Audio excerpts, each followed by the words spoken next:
rutahizamu w'Abanyarwanda Jimmy Gatete wari uzwi nk'Imana y'ibitego yageze mu Rwanda aje gufungura inzu y'imikino ya Kigali Universe.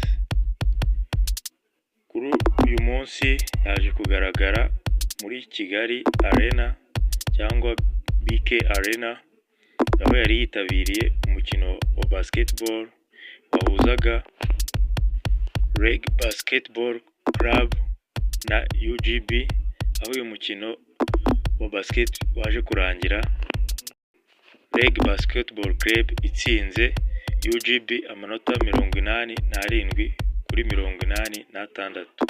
Yagaragaye ari kumwe na Coach Gael ndetse n'umuhanzi w'icyamamare Bruce Melody. Twumve bimwe mu byatangajwe. Association cyangwa umuryango wacu uzwi ku izina